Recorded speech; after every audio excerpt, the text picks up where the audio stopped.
Hello, welcome back to the Watford Way, and what a crazy 24 hours it has been. Of course, it started with the whole City postponement, Max Alleyne getting recalled to Manchester City, and linked to a new left back as well, Julio Soler. Plenty to discuss today. I can see a few of you in the live chat already, and I've had my thoughts. I've put my video out on Max Alleyne as well, so do go and check that out after the stream. But I want to hear from you today. Let me know your thoughts in the live chat if you're here at the moment, and if you're watching on replay as well, make sure to comment down below. So what has happened today? Let's get the facts straight. I've got notes on my phone in front of me.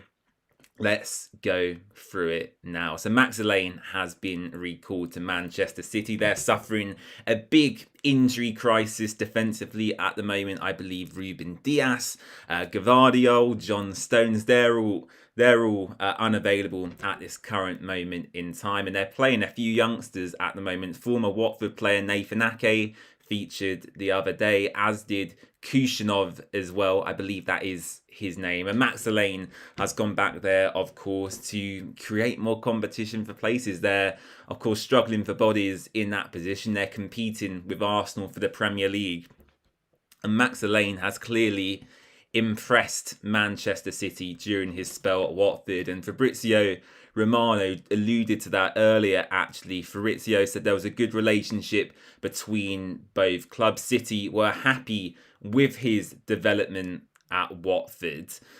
And I'm gutted. I've got to say, my first initial thoughts were that this is a travesty, really. Maybe I was overreacting. Who knows? Let me know in the chat, of course. But I do feel Watford's run of form this season, the one defeat in 13 under Javi Gracia. Of course, it's not totally down to Max Alleyne, but it certainly coincided with him coming back into the first team, and the partnership he built with Matty Pollock as well shouldn't be understated. They both complement each other nicely. Matty is your classic, what I would call Brexit British centre-back, a huge physical presence, gets his head on absolutely everything. That is what Matty Pollock does in this Watford team. Max Alleyne, however, though, is a calm, composed head on the ball. His progressive passes forward really do help us out as well. And that's something our other centre-backs don't have. Kevin Caben clearly has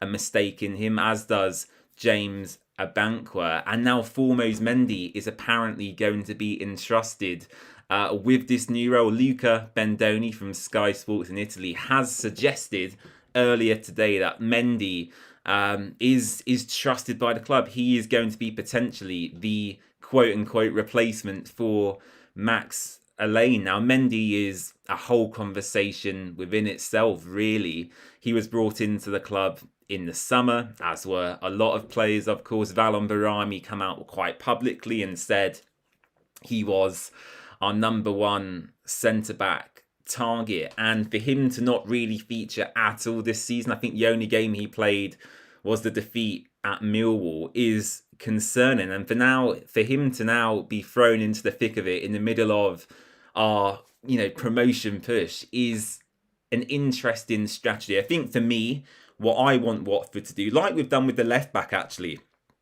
is to go into the market and, whether it's a loan deal or another permanent transfer, find someone of an equal or greater quality than Max Alleyne. Ideally with a left foot as well, because you want the player on that side to feel comfortable and bring them in. What I don't want us to do is stick with the Cabens, Abankwah. I think Abankwah is more trusted as a right back anyway. Formose Mendy as well. I'm just a little bit worried that Watford might not bring a body into that position. So if there is someone from the club watching, which I'm sure there probably is, please go out and get us a left-sided centre-back of a suitable quality. And what would you guys do? Do let me know in chat as well. I'll read through your comments in a moment. What would you do? Would you stick with the options we've got? You've got Caben, a Banquer and Foremost Mendy to choose from? Or would you also, as I've suggested, go out into the market and find another left-footed player? Let me know in the live chat. Okay, let's take a look at some of your comments. Jake says, evening everyone, gutted that Allyene is getting recalled, but I guess on the happier side, we are signing a decent left back. We are. And we'll come on to Julio Soler in just a moment. Ben says would be great to get a left back in well ahead of the home game against Millwall. I think that's likely. The sooner the better. And also an interesting suggestion here from Ben, actually. He goes on to say, would there be a chance of getting Allyene back at the end of the window if City decide to go into the market? And the reason Ben has said this actually is because Sami Mokbel at BBC Sport reported earlier today that Man City were also interested in pursuing Mark Gahey at Crystal Palace and wanted to bring him into the club this window as well. Do I think Allyene would return to Watford if they got that done? Personally, and I'm putting that out there, probably not. I don't think it's something that would happen. With loan deals, there's always an element of risk, right? That the club who you're loaning the player from ultimately have control. And in this case, they're one of the biggest clubs in the world. It's not any old club in Europe. It's Manchester City, who have won Premier League over Premier League, Champions Leagues, Carabao Cups. They are the most successful club in England within the past decade. And ultimately, look, Watford, whilst they wanted to keep Max, of course, I'm sure that was the point they put across the City. There's no real control from us in this situation, which is a shame. Look, Ben, I'd like to think there is a possibility of that happening. Would there be a chance of getting Max back towards the end of the window? I hope so. I don't know what the rules are actually in regards to that as well, because he's played for us already this season. If he then plays for City, can he then come back to us again for a second time? I'm not so sure. So yeah, we'll have to wait and see how that develops. Yonica says, more transfer videos, please. I really enjoy it. Do not worry, plenty more coming this month. VJ says, like, share, and subscribe. Absolutely do that. It's very easy to do. It's free to do as well. Click the button down below and leave me a big thumbs up on the video. Will says, however depressing it may be, I don't think we're going to get anything back from Hull. I went up there, spent money, lost 11 hours of your time, and you probably won't get anything back. We'll end the stream actually talking about Hull, because I do have a few more points to say on that one. Apparently, Watford have announced officially that Max Alleyne has returned back to Manchester City as well. VJ, thank you for that. He's sent 5 gift memberships on YouTube as well. I can see a few of you have picked them up. Rory, Lucas, Philip as well. Yeah, it's a funny situation to be in, isn't it? I think we just need to stay positive. It's not been a great start to the year. Of course, we started strongly with the 3-0 victory over Hull City, but over Birmingham City, I should say. But with the Hull City postponement and now the Max Alleyne recall, yeah, my Monday's not been too great as a Watford fan. So yeah, let's see what happens. Melanie, one of our channel members, says, I'm so upset by this. Just developing nicely at the back. Good luck, Max. And that is true as well. We really were looking a lot more solid. At the start of the season, we were struggling really to keep clean sheets. In every match, whether it be home or away, Watford would always concede the first goal. And as I said earlier, with the return of Max and Matty in that back four, we look such a solid outfit. So yeah, for me personally, I'm really devastated that Max has left.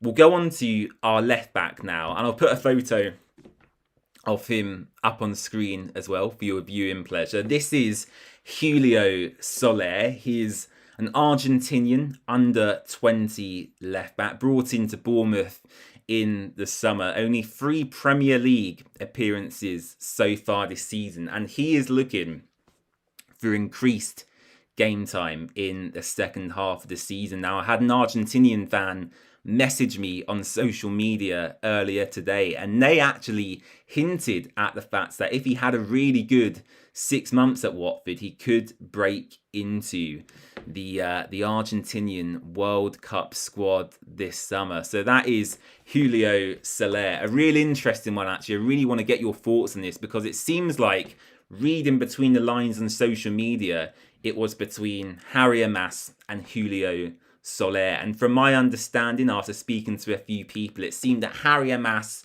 was a bit of a long shot. It never looked like a realistic proposition for Amas to return to the club. It would have been great, of course, a former academy graduate coming back on a 6-month loan deal. Unfortunately, at this stage, it looks more likely he'll go to another Championship club. I think Stoke City are one of the leading contenders for Harry Amas. So from my understanding, that one looks off. It's not going to happen. Julio Soler, very much the favourite to sign for Watford now. And this is one that could get done actually within the next 24 to 48 hours. He may even play in the FA Cup this coming weekend against Bristol City. I don't think he's cut tied, correct me if I'm wrong, but a real exciting prospect actually. I do worry slightly about the average age of our squad. We don't really have too many experienced heads. There's a couple.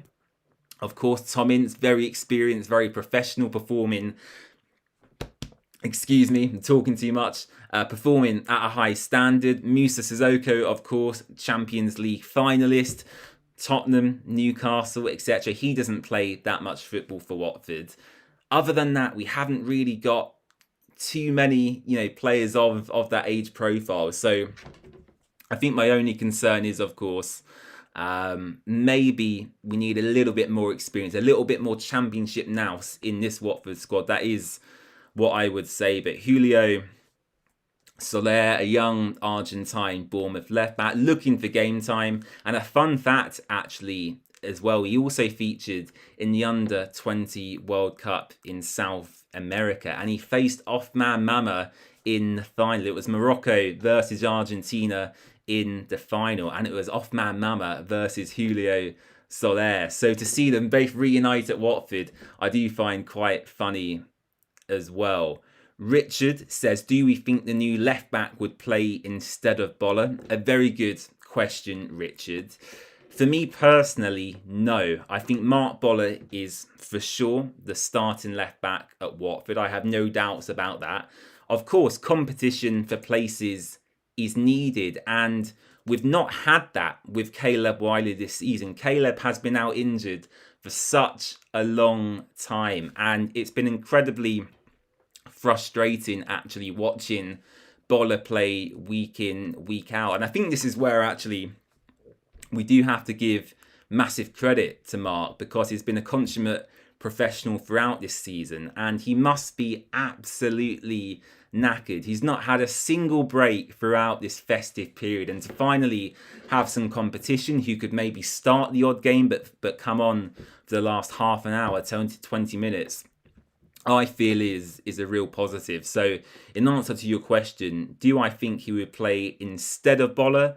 Probably not. Definitely view him as a backup option, but he'll certainly probably feature in most matches, even if it is just for 10 or 15 minutes at the end, if Watford are winning comfortably. So I hope that answers your question. And Ben says something along the same lines here. Ben's comment says any new left back would have to win the shirt from Boller, who is the experienced option in that position. And certainly, if Imran Louza hadn't had the season he has so far, I think Boller, alongside the likes of maybe Matty Pollock, is a contender for player of the season. I think he's been absolutely outstanding. Yonica, going back to the defensive situation, says Mendy is a good player. I watched his highlights.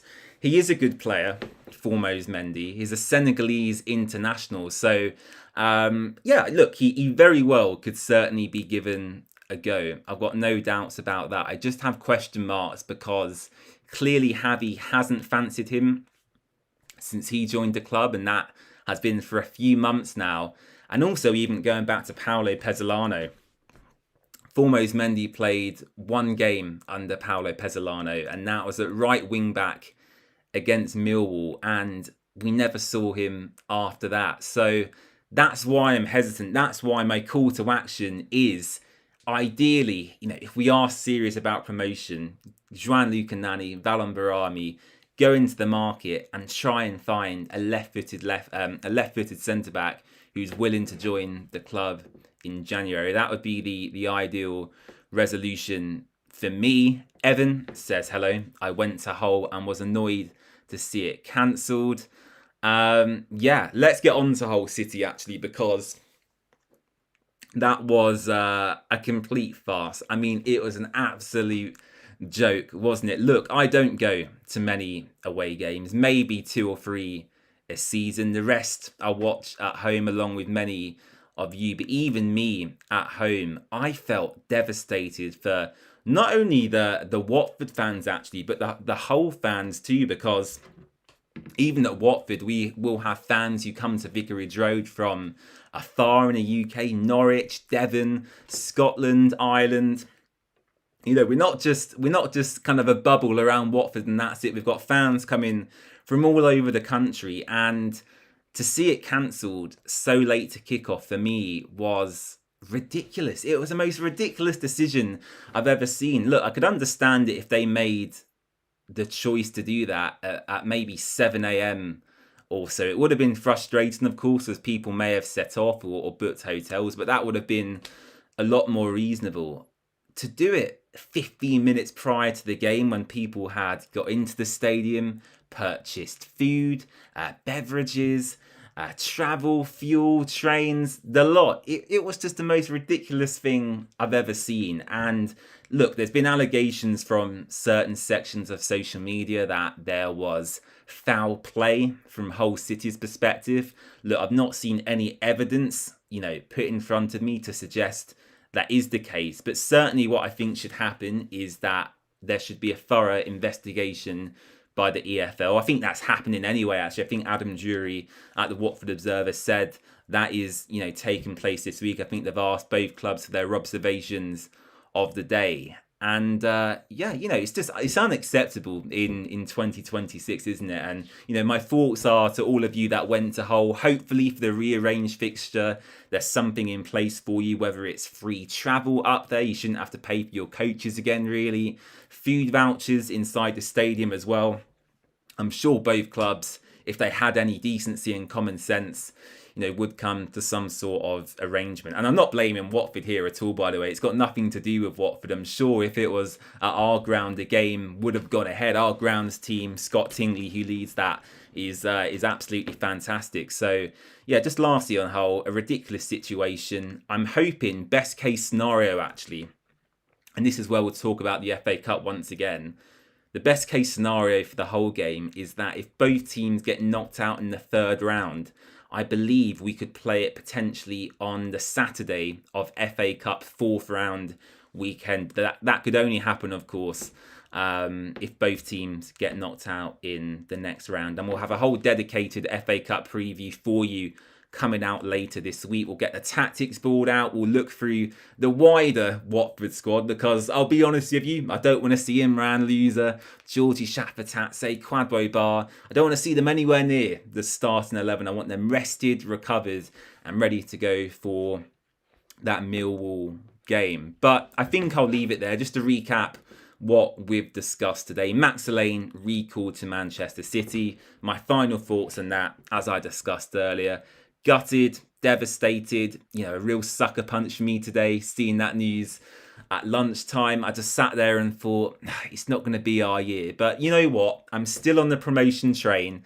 I'm backing the lads. And I do actually have confidence that Watford have something up their sleeves and could get a deal over the line for another centre-back in this January transfer window. I don't have any information on that for you at all. It's just the pure educated guess, really.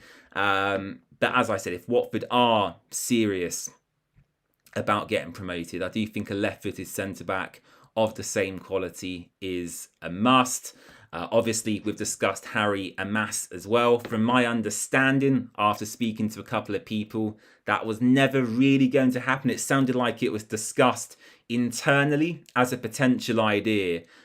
But it seems like Watford have set their eyes on Julio Soler. And just before I come live, actually, there was an Argentinian journalist based in South America. He didn't have huge numbers of followers, but he seems pretty reliable from the brief research I've done.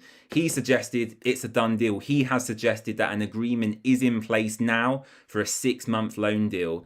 And yeah, as I said, that should be completed relatively quickly. It's not like he is in South America, Soler. He's based in Bournemouth, an English club, and that would probably get completed within the next 24 to 48 hours. It wouldn't surprise me, actually, if he's at Watford tomorrow, potentially to sign his deal. So, yeah, an interesting one, Julio Soler. If any of you are fans of Football Manager, the game, he's classed as kind of a wonder kid on that, a young talent with a lot of potential to go and be world class in the future. And yeah, to have these players come to Watford, I think it certainly suggests that clubs trust us to develop their young talents. We spoke earlier about Manchester City. They have a good relationship with us apparently as well, which could mean more loans from them in the future too. So gutted about Allyene, excited about Soler. I would say, from what I've seen, that is a done deal.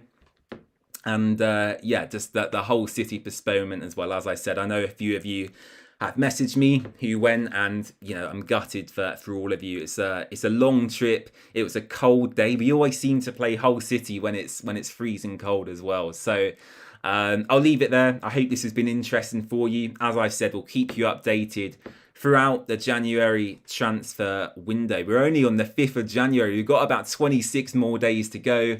And yeah, it's what a mad day in the footballing world as well. Obviously, Maresca was sacked a few days ago. The Celtic manager has gone. Ruben Amorim at Manchester United too has been sacked. And of course, we've had the whole postponement, Allyene getting recalled. It's just been non-stop news in the last 24 hours or so. We'll leave it there. Thank you for watching. I really appreciate your time. Do subscribe to the channel, leave a like, and I'll see you again very, very soon.